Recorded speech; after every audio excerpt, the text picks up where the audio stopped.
Good morning students. उम्मीद करता हूँ आप लोगों ने सेकंड चैप्टर बेसिक टर्म्स को कंप्लीट कर लिया होगा।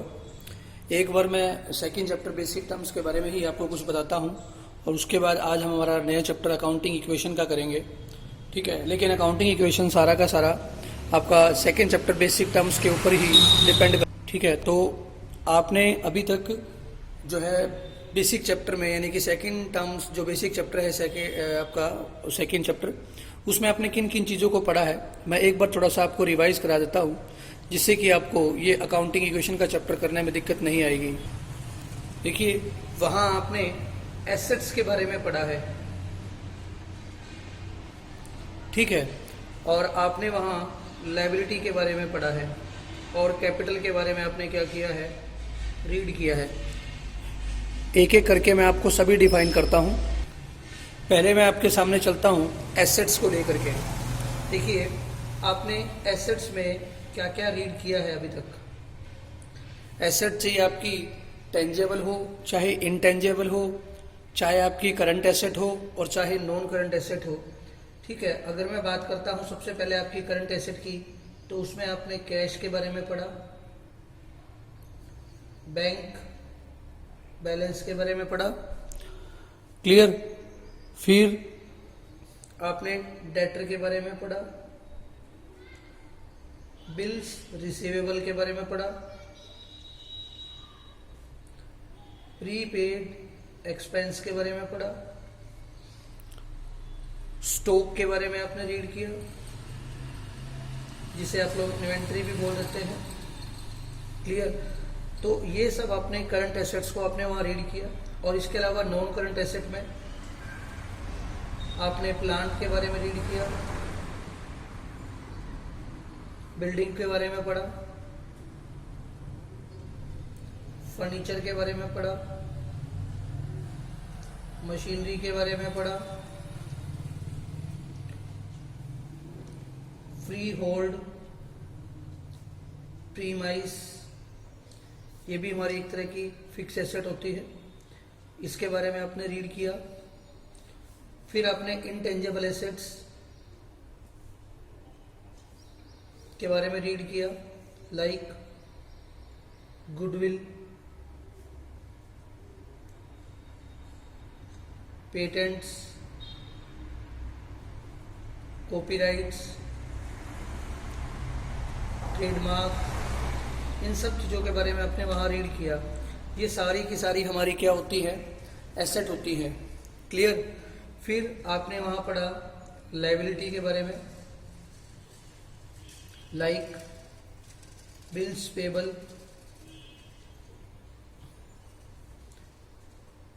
क्रेडिटर,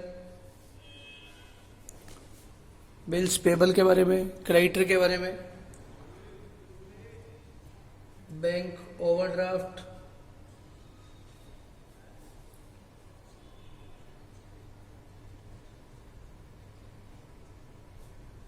आउटस्टैंडिंग एक्सपेंस के बारे में। ये हमारी सारी की सारी करंट लायबिलिटी है। अब नॉन करंट लायबिलिटी की अगर मैं बात करता हूँ, अपने डिबेंचर्स के बारे में डिटेल नहीं पढ़ी एक्चुअली में, वो आपको आगे बताई जाएगी। बैंक लोन के बारे में, ये आपकी नॉन करंट लायबिलिटी है। फिर आपने कैपिटल के बारे में पढ़ा था, जो पैसा बिजनेस का ओनर लगाता है उसे कैपिटल कहते हैं। इन्हीं सब चीज़ों से आप मतलब इस सब से कैसे आप क्या करते हैं, इन एसेट्स को परचेज करते हैं। ध्यान रखना, बिजनेस के अंदर हमारा इसी को क्या कहा जाता है, हमारी इसी चीज़ को ही बैलेंस शीट कहा जाता है, जिसमें कि हम एसेट को इस साइड शो करते हैं और लायबिलिटी और कैपिटल को इस तरफ शो करते हैं, क्लियर। यानी कि ये लायबिलिटी प्लस कैपिटल, इन सब के बैलेंस का टोटल हमेशा आपकी एसेट साइड के बैलेंस के इक्वल होता है। और इसी को हम लोग क्या बोलते हैं, बैलेंस शीट बोलते हैं, जो कि साल के एंड में तैयार की जाती है। इसको हम लोग बोलते हैं बैलेंस शीट, क्लियर। तो इस बैलेंस शीट के अंदर आपकी लेफ्ट हैंड साइड में लायबिलिटी और कैपिटल को शो किया जाता है और राइट साइड में आपकी एसेट्स को शो किया जाता है और साल के एंड में दोनों का बैलेंस हमेशा ही क्या होता है, इक्वल होता है। ठीक है, इसी को हम क्या बोलते हैं, बैलेंस शीट बोलते हैं। जो आज का हमारा चैप्टर है अकाउंटिंग इक्वेशन का, आज हमने उसी के बारे में ही स्टडी करना है। ठीक है, अकाउंटिंग इक्वेशन जो आपका आज का चैप्टर है। ध्यान रखना, आप जब अकाउंटिंग इक्वेशन तैयार करेंगे तो इस साइड आप एसेट्स को शो करेंगे और इक्वल होगा हमेशा कैपिटल प्लस लायबिलिटी के। हमारे पास कुछ ट्रांजैक्शंस गिवन होंगी और उन ट्रांजैक्शन का इम्पैक्ट हमारे को एसेट और कैपिटल प्लस लायबिलिटी के ऊपर शो करना है। ठीक है, तो इस प्रकार की ट्रांजैक्शंस आपके पास गिवन होंगी जो मैं आपको बताता जाऊंगा अभी। तो हमेशा ही हर ट्रांजैक्शन के बाद आपके दोनों साइड का बैलेंस हमेशा ही इक्वल होगा। Asset is equal to capital plus liability के इक्वल होगा। एक बात का और ध्यान रखना है हमारे को कि हम जो भी ट्रांजैक्शन करेंगे, क्लियर है, हम अगर किसी भी ट्रांजैक्शन को करते हैं जो हमारे को गिवन होगी क्वेश्चन के अंदर, उसका इम्पैक्ट कम से कम 2 जगह पर जरूर पड़ेगा। चाहे तो उससे एक एसेट आपकी इंक्रीज हो जाए और हो सकता है दूसरी लायबिलिटी आपकी डिक्रीज हो जाए, या ये भी हो सकता है कि आपकी एक एसेट इंक्रीज हो और दूसरी एसेट डिक्रीज हो जाए। क्लियर है, तो इस तरीके का इम्पैक्ट हमारी एसेट्स और लायबिलिटी के ऊपर पड़ेगा। अभी जब मैं एंट्री करूंगा तो आपको बड़ी जल्दी समझ में आएगी कि मैं आपको बताना क्या चाह रहा हूँ। आगे बढ़ने से पहले मैं कुछ बातें आपको पहले बता दूं। ध्यान रखना, आपका बिजनेस मैंने पहले ही बताया था किसका है, क्लोथ्स का बिजनेस है, गारमेंट्स का बिजनेस है। आपकी जो गारमेंट्स है यानी कि कपड़े हैं जो आप खरीद करके लाते हैं और बेचते हैं, तो जब भी हम गारमेंट्स को परचेज करेंगे, कपड़ों को परचेज करेंगे, खरीद करके लाएंगे, तो हम वहां पर एक वर्ड यूज करेंगे परचेज। और जब भी आप गारमेंट्स को बेचेंगे तो आप एक वर्ड यूज करेंगे सेल। जब भी आप गारमेंट्स को परचेज करेंगे तो उसको हम परचेज वर्ड बोलेंगे और जब भी बेचेंगे तो उसको सेल वर्ड बोलेंगे। लेकिन जब भी आप किसी भी एसेट को परचेज करते हैं या एसेट को सेल करते हैं तो हम लोग परचेज और सेल वर्ड यूज नहीं करेंगे। हमें वहां पर केवल एसेट्स के नाम से ही उसकी एंट्री करनी होती है। ठीक है, तो इस बात का हमारे को ध्यान रखना है। मान लीजिए आपने प्लांट परचेज किया, बिल्डिंग परचेज की, फर्नीचर परचेज किया, तो हम यहाँ पर लिखा होगा प्लांट परचेज, लेकिन ये एक्चुअल में परचेज नहीं है, ये तो हमारी एक एसेट परचेज की गई है और हमें उसके रिगार्डिंग ही क्या करनी है, अपनी एंट्री को करके दिखाना है। ठीक है, तो उसमें इस तरीके से हमारे को चलना होगा। मैं भी आपको बताता हूँ साथ साथ। क्लियर है, तो आप सबसे पहले एक जो इलस्ट्रेशन 1 है आपका, वो क्वेश्चन में गिवन है, आपको समझाता हूँ उसको। अभी चैप्टर नंबर 6 चल रहा है ये, और चैप्टर का नाम है अकाउंटिंग इक्वेशन। पहले इसने कुछ ट्रांजैक्शंस करके बता रखी हैं, पहले मैं एक बार आपको बताता हूँ। कहता है effect of transactions on accounting equation. सबसे पहले इलस्ट्रेशन 1 दिया हुआ है, इसमें यह आपसे कहता है आपके पास इस तरीके की ट्रांजैक्शन गिवन होगी, केवल यही। नीचे तो इसने सॉल्यूशन करके बताया हुआ कि इसने कैसे सॉल्व किया है। आपके पास इस तरह की ट्रांजैक्शन गिवन होंगी और आपको इसको आगे चलते हुए अपने क्वेश्चन को सॉल्व करना है। आइए बताता हूँ। पहले कहता है मान लीजिए Gopal started business with 75,000 as capital. Gopal ने क्या किया, 75,000 इंक्लूड करके एक बिजनेस को स्टार्ट किया है। Clear, Gopal started business with 75,000 as capital.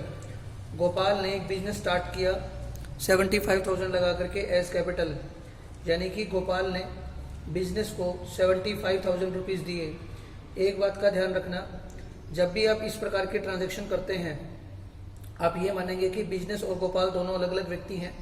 ठीक है, बिजनेस भी और गोपाल भी दोनों अलग अलग हैं। गोपाल ने पैसा किसको दिया, बिजनेस को दिया। क्लियर, गोपाल ने बिजनेस को पैसा दिया अब हम ये जो ट्रांजैक्शन कर रहे हैं ये बिजनेस के ऊपर इसका इम्पैक्ट शो कर रहे हैं। यानी कि गोपाल ने बिजनेस को 75,000 एज कैपिटल दिया, तो बिजनेस के पास 75,000 कैश में आ गया, तो बिजनेस के पास कैश में एक एसेट बन गई 75,000 की। आप ये भी देखेंगे कि गोपाल बिजनेस का मालिक है, और बिजनेस के मालिक ने जब बिजनेस को पैसा दिया तो बिजनेस की कोई लायबिलिटी नहीं आई, बल्कि एक इंटरनल लायबिलिटी कैपिटल के नाम से इंक्लूड हो गई, जिसका अमाउंट बनता है 75,000। ओके, तो गोपाल ने 75,000, जो कि बिजनेस का मालिक है, उसने बिजनेस स्टार्ट किया और 75,000 कैश में दिया बिजनेस को, और बिजनेस के साथ में क्या बन गई, लायबिलिटी बन गई। इसका मतलब एक साथ दो एंट्री इम्पैक्ट हुई। मैं आपको उसको करके बता देता हूँ दोबारा, देखिएगा। आपने क्या लिखना है, आप इस तरफ आपकी एसेट को शो करेंगे और इज इक्वल टू का बैलेंस दे करके यहाँ आप शो करेंगे कैपिटल प्लस लायबिलिटी। ये जितना भी रिकॉर्ड किया जा रहा है ये बिजनेस के लिए रिकॉर्ड किया जा रहा है। अब एक एंट्री लिखी हुई है, Gopal started business with cash 75,000। ये गोपाल का ही बिजनेस है। गोपाल ने 75,000 बिजनेस में इन्वेस्ट किया, तो गोपाल ने अपना पैसा लगाया है, तो गोपाल ने जो पैसा लगाया है वो तो कैपिटल में चला जाएगा, कितना, 75,000 का। तो बिजनेस के पास क्या आ गया, बिजनेस के पास आ गया कैश में कितना अमाउंट आ गया, 75,000 का।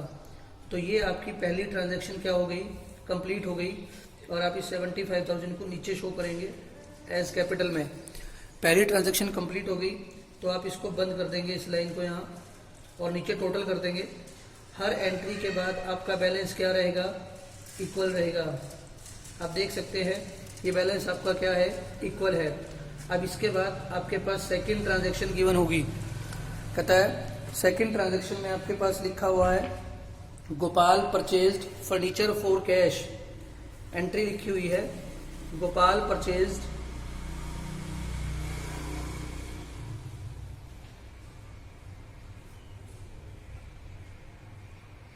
Furniture for cash 5,000 rupees. Gopal के ही बिजनेस की बात कर रहे हैं। गोपाल ने 5,000 रुपये का क्या कर लिया, फर्नीचर परचेज कर लिया। समझिएगा बात को। अब गोपाल के बिजनेस के ऊपर ही हमारे को इम्पैक्ट दिखाना है। गोपाल ने क्या परचेज कर लिया, फर्नीचर। अब देखो यहाँ परचेज वर्ड भी लिखा हुआ है, फर्नीचर भी, लेकिन यहाँ गुड्स वर्ड नहीं लिखा हुआ। तो इसका मतलब ये है कि गोपाल ने फर्नीचर परचेज किया। फर्नीचर आपको पता है एक प्रकार की एसेट है, क्लियर है। यानी कि बिजनेस के पास फर्नीचर आ गया और बिजनेस के पास से क्या चला गया, कैश, क्योंकि उसने दुकानदार को क्या दिया होगा, कैश दिया होगा, क्लियर। तो अब हम यहाँ देख सकते हैं कि हमारी एक एसेट इंक्रीज हो गई, बिजनेस के पास एक एसेट इंक्रीज हो गई जिसका नाम है फर्नीचर, और एक दूसरी एसेट आपकी क्या हो गई, डिक्रीज हो गई कैश से। आइए इसका इम्पैक्ट करके दिखाते हैं। गोपाल ने फर्नीचर परचेज किया है, कितने का, 5,000 का। तो आपके पास पहले कैश का बैलेंस था कितना, 75,000 का। मैं इसे क्लोज कर देता हूँ यहाँ से। और आपके पास कैपिटल प्लस लायबिलिटी, कैपिटल में 75,000 रुपीज थे। ये आपकी एंट्री नंबर 1 थी। इसके बाद एंट्री नंबर 2 में आपने क्या परचेज कर लिया, फर्नीचर। फर्नीचर आपकी एक एसेट है, आप एसेट साइड में ही लिखेंगे। फर्नीचर कितने का आ गया, 5,000 रुपीज का। नीचे एंट्री नंबर 2 के सामने लिखेंगे 5,000 का फर्नीचर बिजनेस के पास प्लस हो गया, और बिजनेस से क्या चला गया, कैश चला गया 5,000 का। अब इस एंट्री को क्लोज कर देंगे क्योंकि कैपिटल और लायबिलिटी के ऊपर कोई फर्क नहीं पड़ा, ठीक है। तो यहाँ कोई फर्क नहीं है। अब इसको बैलेंस करते हैं हम लोग। 75,000 में से 5,000 लेस करने के बाद आपका आता है 70,000 का, तो आज बिजनेस के पास कैश रह गया, और 5,000 का बिजनेस के पास फर्नीचर रह गया, और बिजनेस के पास अब भी कितनी कैपिटल लगी हुई है, 75,000 की। लायबिलिटी 0 है आपकी, क्लियर। तो यही वो चीज़ आपको बताना चाह रहा है कि हर ट्रांजैक्शन के बाद इम्पैक्ट क्या होता है हमारी एसेट और लायबिलिटी के ऊपर। आगे चलते हैं एंट्री नंबर 3 की तरफ। एंट्री नंबर 3 में क्या लिखा हुआ है, मैं नीचे लिख देता हूँ इक्वेशंस को, बाद में ऊपर शो कर देंगे।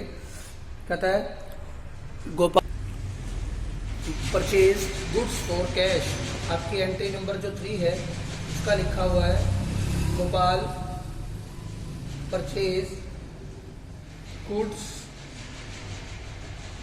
For cash. कितने अमाउंट की लिखी हुई है? 20,000 की।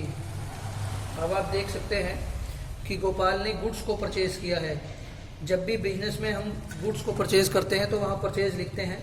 मैंने आपको पहले बताया था, बिजनेस के पास जब गुड्स को परचेज करेगा तो उसके पास स्टॉक प्लस आ गया, और जब गुड्स को सेल करेगा तो स्टॉक हो जाता है माइनस।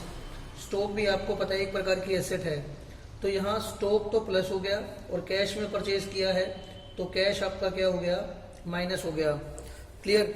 देखिए, आप बिजनेस कर रहे हैं तो बिजनेस में अपने स्टॉक को परचेज कर लिया, तो आप यहाँ एक और नया कॉलम प्लस कर देंगे स्टॉक के नाम से, जिसमें आप ये शो करेंगे कि आपने क्या परचेज कर लिया?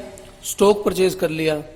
कितने का स्टॉक परचेज करा? ये एंट्री नंबर आपकी 3, 20,000 का। इस एंट्री के सामने लिखेंगे आप लोग 20,000 का स्टॉक आपका प्लस हो गया, और 20,000 आपके पास से कैश भी क्या हो गया?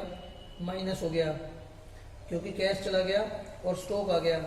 अब इस एंट्री के बाद आपका टोटल बैलेंस कैश में कितना रह जाता है? 50,000। फर्नीचर का बैलेंस 5,000, स्टॉक का बैलेंस 20,000 और कैपिटल का बैलेंस 75,000। आप देखेंगे कि ये साइड और ये साइड दोनों इक्वल हैं। हर ट्रांजैक्शन के बाद ये दोनों साइड आपकी क्या रहेगी? हमेशा इक्वल ही रहेगी। क्लियर? तो अब मैं चलता हूँ एंट्री नंबर 4 की तरफ। वहाँ लिखा हुआ है Gopal purchase goods on credit. समझिएगा बात को, यहाँ क्लियरली आपको कह रहा था कि उसने कैश में परचेज किया है, लेकिन नेक्स्ट एंट्री में आपसे वो कह रहा है गोपाल परचेज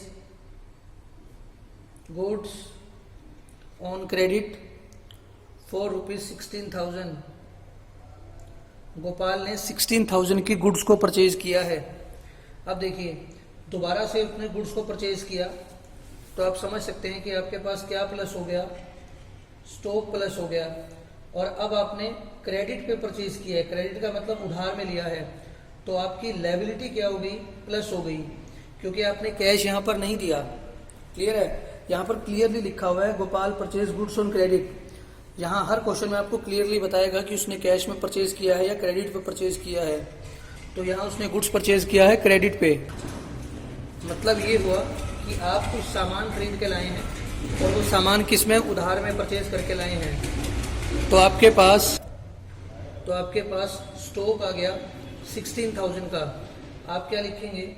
नेक्स्ट एंट्री इसके सामने लिखेंगे 16,000 का आपके पास स्टॉक आ गया, क्रेडिट पे आपने परचेज किया हुआ है, तो 16,000 का तो आपके पास स्टॉक आ गया, और 16,000 की आपकी क्या इंक्रीज हो गई? लायबिलिटी प्लस हो गई। क्लियर है? तो आप समझ सकते हैं, क्योंकि अब की बार कैश के ऊपर कोई फर्क नहीं पड़ा है, केवल लायबिलिटी प्लस हुई है। 16,000 का स्टॉक प्लस हो गया और 16,000 की लायबिलिटी, दोनों साइड इसका इम्पैक्ट पड़ रहा है। अब इस एंट्री के बाद हम फिर से टोटल करेंगे। कैश का बैलेंस आपका आ गया 50,000, फर्नीचर का बैलेंस 5,000, स्टॉक आपके पास हो गया है 36,000 का, कैपिटल आपके पास 75,000 की थी, और अब आपकी लायबिलिटी भी क्या हो गई है? प्लस हो गई है। कितने अमाउंट से? 16,000 के अमाउंट से। आगे चलते हैं। एंट्री लिखी हुई है goods costing 12,000 sold on credit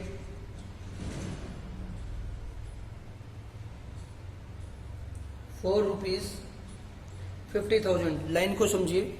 goods costing यानी कि जिस सामान की कॉस्ट 12,000 रुपये थी, आपने उसे सेल किया है। आपकी बार सोल्ड लिखा हुआ है यहाँ, सोल्ड ऑन क्रेडिट, और कैश में नहीं बल्कि आपने क्रेडिट पे बेचा है। क्रेडिट का मतलब हो गया उधार में बेचा है। कितने का? 15,000 रुपये का। यानी कि 12,000 रुपये का आपके पास जो सामान था, आपने वो 15,000 रुपये का बेचा है। इसका मतलब आपको क्या हो गया? प्रॉफिट हो गया। कितने का?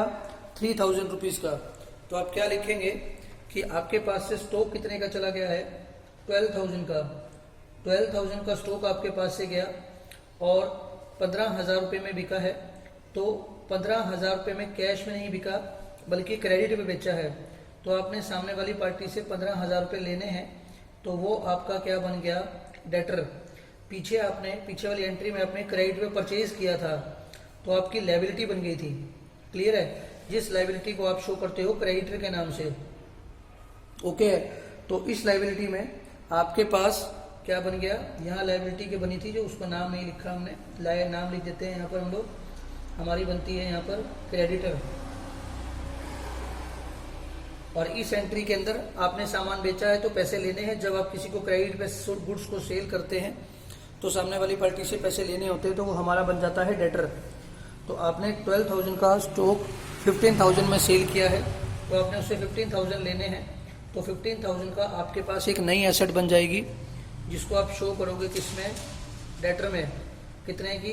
15,000 रुपये के डेटर लेने हैं। ध्यान रखना 3,000 का आपका हुआ है प्रॉफिट। ध्यान रखना जब भी आपको प्रॉफिट होता है या लॉस होता है, प्रॉफिट और लॉस की ट्रांजैक्शन हमेशा कैपिटल को इम्पैक्ट करती है। अगर प्रॉफिट होगा तो कैपिटल प्लस हो जाएगा, और अगर लॉस होगा तो आपकी कैपिटल क्या हो जाती है, माइनस हो जाती है। अब आपको 3,000 का प्रॉफिट हुआ है तो आपका कैपिटल क्या हो गया, प्लस हो गया। और इस एंट्री का भी इम्पैक्ट आप चेक कर सकते हो, बिल्कुल इक्वल है। 12,000 का स्टॉक गया, 15,000 के आपके डेटर बन गए, यानी कि आपकी एसेट साइड में 3,000 इन दोनों का डिफरेंस करने पे प्लस होता है, और आपकी लायबिलिटी भी 3,000 से क्या होती है, प्लस होती है। चलिए देखते हैं, इसको बैलेंस करते हैं। कैश का बैलेंस आपका बनता है 15,000, फर्नीचर आपका बनता है 5,000। स्टॉक इस ट्रांजेक्शन के बाद, देखिए हर ट्रांजेक्शन के बाद बैलेंस कर रहा हूँ मैं। 36,000 में 12,000 को लेस करने के बाद आता है 24,000। डेटर आपका आता है 15,000। कैपिटल आपके पास बनती है 78,000 की, और क्रेडिटर आपके पास बनता है 16,000 का। क्लियर है? तो आपको हर बार इस तरीके से ही ट्रांजैक्शंस को करना है। आइए इसकी लास्ट एंट्री को पढ़ते हैं। यहाँ लिखा हुआ है पेड रेंट, एंट्री नंबर 6।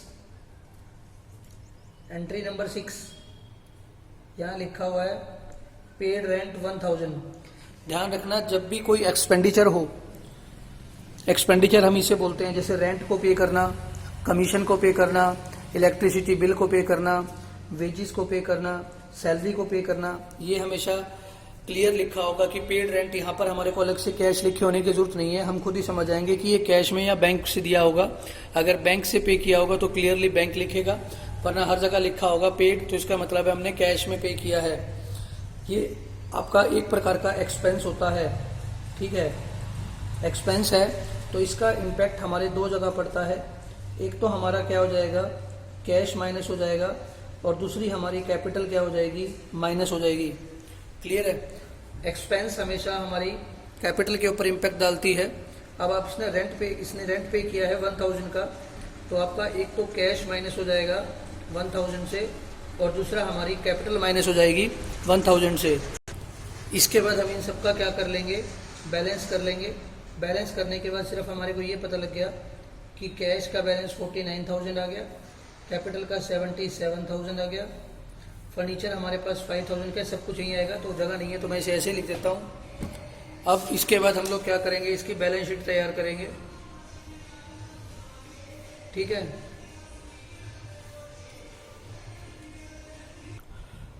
अब जब हम बैलेंस शीट तैयार करेंगे तो मैंने आपको पहले ही बताया था कि इस तरफ आप कैपिटल प्लस लायबिलिटी को दिखाते हैं और इस तरफ आप एसेट को दिखाते हैं। क्लियर? तो ये आपकी एसेट साइड गिवन है, आप चेक कर सकते हैं।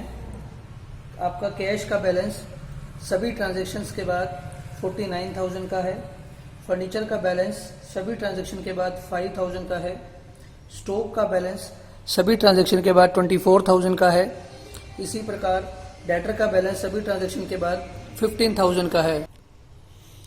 तो अब हमें इन सभी एस बैलेंस को लिखना है। कैश हमारे पास कितने का दिखा रहा है, 49,000 का भी आपने रीड किया है। फर्नीचर का बैलेंस आपका 5,000 का था, बिल्कुल लास्ट की बात कर रहे हैं हम लोग। गुड्स जिसे आप लोग स्टॉक भी बोल देते हैं, गुड्स का बैलेंस है आपके पास 24,000 का, जिसे आप लोग स्टॉक भी बोल देते हैं। और डेटर जिसका बैलेंस है आपका 15,000 का। और अगर मैं बात करता हूँ कैपिटल प्लस लायबिलिटी की, कैपिटल बिल्कुल एंड में सभी ट्रांजैक्शन के बाद आपकी आती है 77,000 की, और क्रेडिटर आपका आता है 16,000 का। आइए यहाँ हम लोग लिखेंगे कैपिटल और क्रेडिटर। कैपिटल का बैलेंस आता है 77,000 का और क्रेडिटर का बैलेंस आता है आपका 16,000 का। फिर हम इनको बिल्कुल पैरेलल लाइन में इसको क्या कर लेंगे, टोटल कर लेंगे, जिसमें कि आपका जो लायबिलिटी साइड का बैलेंस है वो 93,000 बनता है,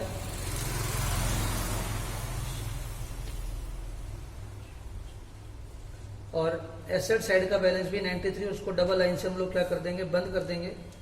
यहाँ हम लोग इसके ऊपर अमाउंट लिखते हैं। अमाउंट ये हमारी एसेट साइड होती है और ये हमारी कैपिटल प्लस लायबिलिटी साइड होती है। हर क्वेश्चन को आपको इसी प्रकार से ही सॉल्व करना है, ठीक है। ये आपका इलस्ट्रेशन नंबर 1 था। इसके बाद मैं आपको इलस्ट्रेशन नंबर 2 कराता हूँ, जिसमें कि आपको और चीज़ें आसान लगने लगेंगी, ठीक है। तो देखिएगा, आप करते जाइए साथ साथ। आप इलस्ट्रेशन नंबर 2 में सबसे पहली एंट्री लिखी हुई है, Mukesh started business with cash.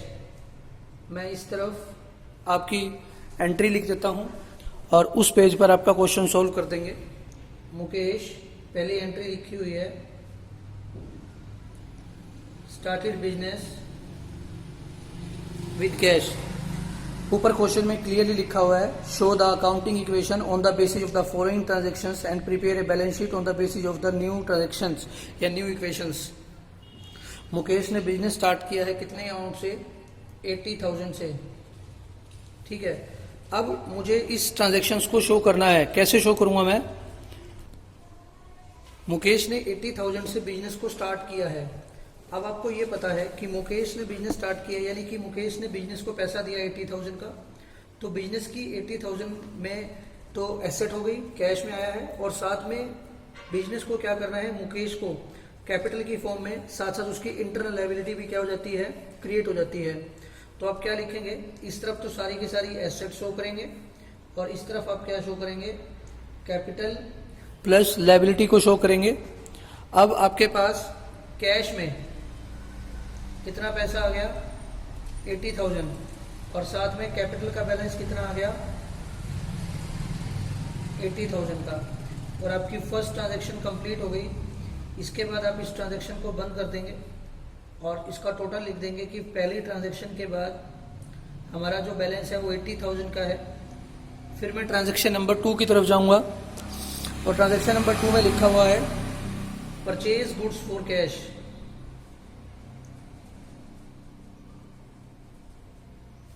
Purchase goods for cash कितने का लिखा हुआ है, 28,000 का। आप बात को समझिए, परचेज गुड्स, उसने गुड्स को परचेज किया है। चाहे तो आप यहाँ गुड्स लिख लो और चाहे आप लिख लो स्टॉक। गुड्स आपकी प्लस हो गई है, ये आपकी एक प्रकार की एसेट प्लस हो गई है। आपको पता है कि आपने गुड्स परचेज किया, आपकी दुकान में सामान आ गया, एसेट आ गया, लेकिन आपकी दुकान से कैश चला गया कितना, 28,000 का, यानी कि एक एसेट प्लस हो गई और एक एसेट क्या हो गई, माइनस हो गई। क्लियर? तो इसका इम्पैक्ट क्या पड़ा कि 28,000 का आपका कैश क्या हो गया, माइनस हो गया। और एक और इम्पैक्ट आपकी एक स्टॉक प्लस हो गया या गुड्स प्लस हो गया। आप यहाँ स्टॉक लिख लीजिए चाहे गुड्स प्लस लिख लीजिए। 28,000 का प्लस, कैपिटल और लायबिलिटी साइड में कोई इम्पैक्ट नहीं पड़ा। इसके बाद आप इनका फिर से बैलेंस करेंगे। हर ट्रांजैक्शन के बाद हमारे को बैलेंस करना होता है। 52,000 आपके पास कैश रह गया और 28,000 आपके पास स्टॉक आ गया, और इसके बाद 80,000 आप चेक करेंगे कि इसका इम्पैक्ट बराबर है। 28,000 का माइनस हुआ, 28 का प्लस हुआ, बैलेंस जीरो, वहाँ पर जीरो बैलेंस है, और फिर इन दोनों का टोटल इसके बराबर आ जाता है। फिर हम चलते हैं एंट्री नंबर 3 की तरफ। अब लिखा हुआ है परचेज गुड्स ऑन क्रेडिट। जो थर्ड ट्रांजैक्शन है आपकी, यहाँ लिखा हुआ है परचेज गुड्स। आपने गुड्स को परचेज कर लिया, यानी कि एक एसेट आपकी प्लस हो गई, और यहाँ लिखा हुआ है ऑन क्रेडिट जिसका अमाउंट है 20,000 का। ध्यान रखिए, आपकी एक एसेट प्लस हो गई है, लेकिन अब आपकी क्रेडिट पे परचेज किया है तो कैश आपका माइनस नहीं हुआ, बल्कि आपकी लायबिलिटी इंक्रीज हो गई है। जब भी आप क्रेडिट पे गुड्स परचेज करते हैं तो आपका क्या बनता है, क्रेडिटर बनता है। मैंने आपको पहले भी समझाया था। तो क्रेडिटर बन गया। क्रेडिटर एक प्रकार की लायबिलिटी होती है। अब मैं यहाँ लायबिलिटी के नीचे लिखूंगा क्रेडिटर। एंट्री नंबर 3 में 20,000 का आपका क्रेडिटर प्लस हो गया और 20,000 की आपकी गुड्स क्या हो गई, प्लस हो गई। उसी एंट्री के सामने लिख रहा हूँ, ऊपर वाली में ऐड नहीं करनी है, ध्यान रखिएगा आप। अब इसके बाद मैं ट्रांजैक्शन का बैलेंस करूंगा। तो कैश मेरे पास 52,000 का, स्टॉक या गुड्स मेरे पास 48,000 का, कैपिटल मेरे पास 80,000 का और कैपिटल 20,000 का क्रेडिटर। इन सबका टोटल करूंगा तो ये बराबर ही आएगा, इक्वल आएगा। फिर मैं चलता हूँ एंट्री नंबर 4 की तरफ। अब इसने लिखा हुआ है purchase furniture for cash. Entry number 4 में लिखा हुआ है purchase furniture for cash. Purchased furniture for cash.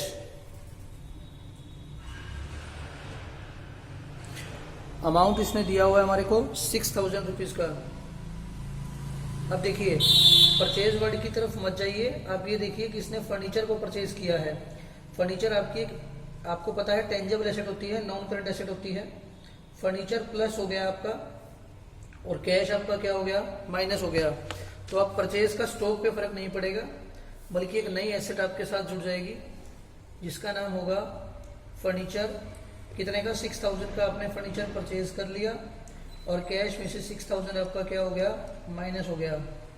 इस ट्रांजैक्शन के बाद कैश में आपके पास बैलेंस रह गया 46, स्टॉक में 48 और फर्नीचर का बैलेंस आ गया आपका 6,000 का और कैपिटल का बैलेंस 80,000 और क्रेडिटर 20,000। नेक्स्ट एंट्री आपकी आती है paid rent.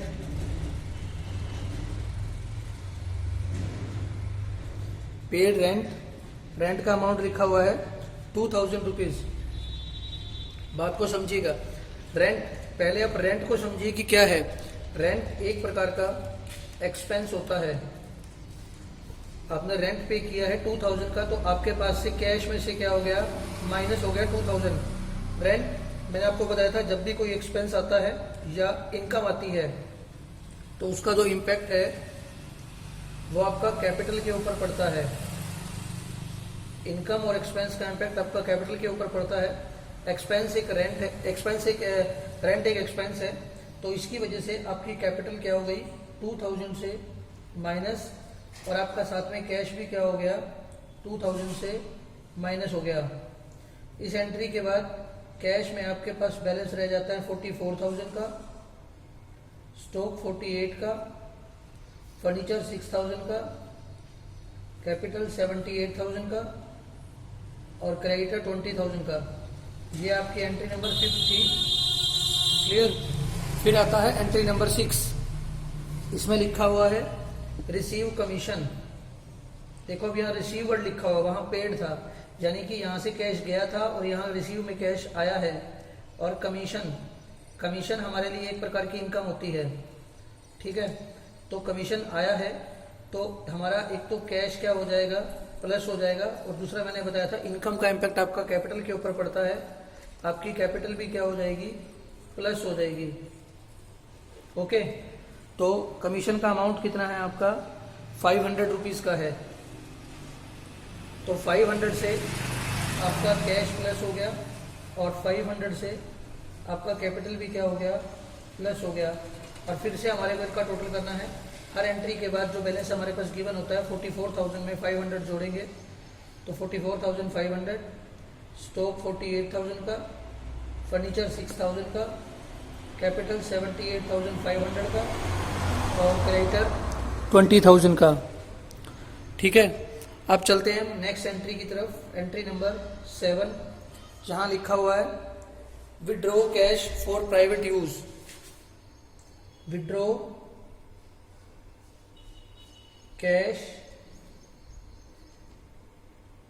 For private use. Private use के लिए आपने बिजनेस से कैश निकाल लिया 3000 का। देखिए मैंने आपको सेकंड चैप्टर में बताया था, जब भी पर्सनल यूज के लिए या प्राइवेट यूज के लिए बिजनेस से पैसा निकाला जाता है तो वो हमारी बन जाती है ड्राइंग। ठीक है, और ड्राइंग का इम्पैक्ट हमेशा किसके ऊपर पड़ता है ये भी ध्यान रखना। एक प्रकार का एक्सपेंस हो गया, कैपिटल के ऊपर फर्क पड़ता है। और उसने कैश निकाला है तो दूसरा आपका कैश क्या हो गया, माइनस हो गया। हर ट्रांजैक्शन का कम से कम 2 इम्पैक्ट होंगे, 2 से ज़्यादा भी हो सकते हैं। फिलहाल यहाँ 2 इम्पैक्ट है।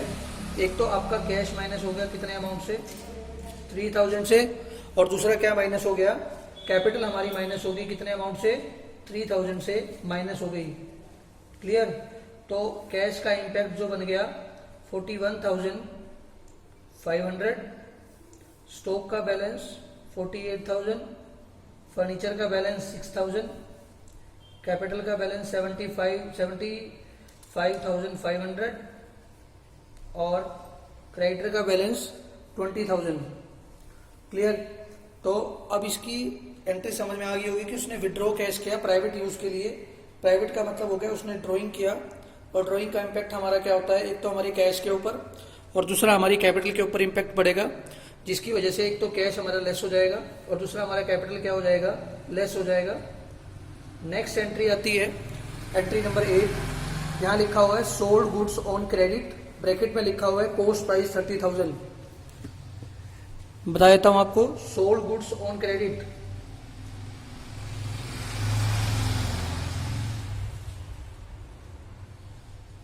Sold goods on credit, bracket में लिखा हुआ है कॉस्ट प्राइस 30,000 और आपने सेल कितने का किया है, 40,000 का। सोल्ड गुड्स मतलब आपने बेचा है 40,000 का, कॉस्ट जिसकी बनाने का खर्चा 30,000 था, आपने उससे 40 का सेल किया है, गुड्स को बेचा है आपने, यानी कि आपकी गुड्स 30,000 से माइनस हो जाएगी। और क्रेडिट पे बेचा है, जब भी आप किसी को क्रेडिट पे गुड्स सेल करते हैं तो वो आपका क्या बनता है, डेटर बनता है। ओके है। और वो आपने कितने का सेल किया है, 40,000 का, तो 10,000 का आपका क्या हो गया, प्रॉफिट हो गया। और प्रॉफिट आपको मैंने पहले ही बताया है कि कैपिटल में क्या होता है, प्लस होता है। क्लियर। प्रॉफिट आपका कैपिटल में क्या होता है, प्लस हो जाता है। 30,000 की गुड्स 40,000 में सेल करी है तो आपके डेटर कितने के बन गए, 40,000 के। गुड्स आपके पास से कितने की कम हो गई, 30,000 की, और 10,000 का जो प्रॉफिट हुआ है वो आपका कैपिटल में क्या हो गया, प्लस हो गया। फिर से हम बैलेंस करते हैं, 41,500, 45,000, फर्नीचर आपका 6,000 और डेटर आपके 40,000। 48 में से 30 गए तो आपके 18,000 हो गए, 18,000, फर्नीचर 6,000, डेटर 40,000 के, कैपिटल आपका आ गया 85,500 का और क्रेडिटर आ गया आपके 20,000 के। तो अब आपकी लास्ट एंट्री है, इसमें लिखा हुआ है paid to creditor 15,000। Paid to creditor, creditor का मतलब हो गया आपने अपनी लायबिलिटी को पे कर दिया। पे कितना किया आपने, 15,000 को, पे टू क्रेडिटर। तो आपका कैश 15,000 से माइनस हो गया और साथ में आपकी लायबिलिटी भी 15,000 से क्या हो गई, माइनस हो गई, क्योंकि लायबिलिटी पे करी है। लायबिलिटी का मतलब क्रेडिटर्स को पे कर दिया। और इसके बाद हमारा जो बैलेंस रहता है 1,500 में से 26,500, स्टॉक आपके पास रह गया 18,000, फर्नीचर 6,000, डेटर 40,000 के,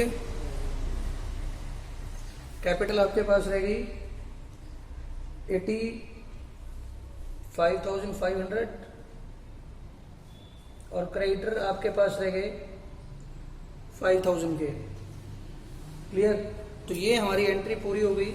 इस एंट्री के बाद हमारे को तैयार करनी होती है बैलेंस शीट, जिसमें आप इस साइड यानी कि लेफ्ट साइड में कैपिटल प्लस लायबिलिटी को हर बार आपको यही शो करना है और यहाँ आपको शो करना है एसेट को। और इस तरफ आपको दिखाना है अपना अमाउंट।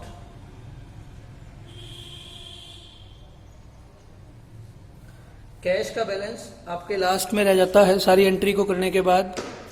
आप देख सकते हैं कि कैश का लास्ट बैलेंस हमारे को लेना होता है, जिसका अमाउंट है 26,500 का। तो मैं यहाँ कैश लिखूंगा 26,500। स्टॉक का बैलेंस आपका लास्ट में है 18,000।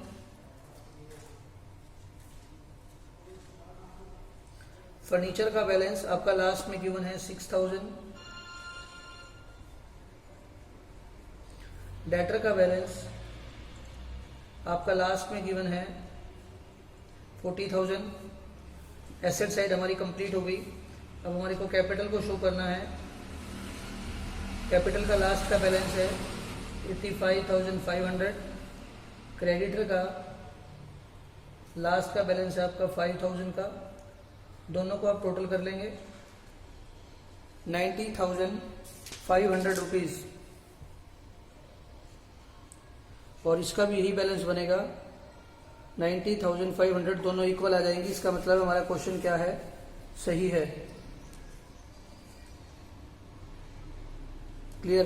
तो ये आपका क्वेश्चन है जो कि आपको लगातार से आगे करते हुए चलने हैं।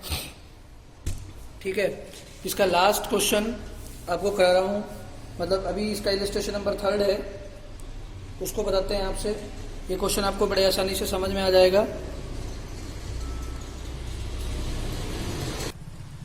देखिए, इलस्ट्रेशन नंबर 3 की तरफ चलते हैं।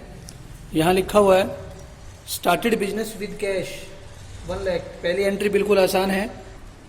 पहली एंट्री लिखी हुई है started business with cash. Amount है आपका 1 लाख रुपीज़।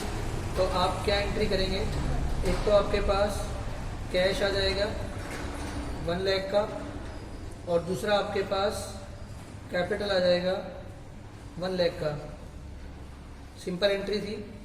एंट्री करने के बाद अब इसे लॉक कर देंगे, मतलब बंद कर देंगे, क्लोज कर देंगे। एंट्री नंबर 2 आपसे कह रही है कि purchase goods for cash 20,000 and on credit 30,000। नीचे लिख के बता देता हूं मैं। Purchase goods for cash 20,000 and on credit 30,000। यानी कि उसने टोटल गुड्स परचेज करी है 20 + 30 50,000 की, जिसमें कैश में 20,000 का और क्रेडिट पे 30,000 का। यानी कि 20,000 रुपये का तो उसने कैश में परचेज करा। तो आपके पास टोटल स्टॉक कितने का आ गया, 50,000 का। आपने परचेज कैश में किया 20,000 का, तो आपका 20,000 कैश क्या हो गया माइनस, और आपने क्रेडिट पे कितना परचेज किया 30,000 का, तो आपके क्रेडिटर इंक्रीज हो जाएंगे कितने से, 30,000 से। क्लियर? और इस एंट्री का इम्पैक्ट आप चेक कर सकते हैं। 50 प्लस है, 20 माइनस 30 प्लस हो गया, और यहाँ भी 30 प्लस है, दोनों साइड बैलेंस कर गए। तो कैश में हमारे पास बैलेंस रह गया 80,000, स्टॉक में रह गया 50,000, कैपिटल आपका आ गया 1 लाख रुपीज, और क्रेडिटर कितने आपके पास 30,000। लास्ट एंट्री इसकी बहुत इंपॉर्टेंट है, समझिएगा। 3 ही एंट्री है इस क्वेश्चन में। लिखा हुआ है sold good for cash costing 10,000, sold good for cash 30,000, sorry 10,000। Sold goods for cash costing, यहां एक वर्ड लिखा हुआ है costing, costing 10,000 and on credit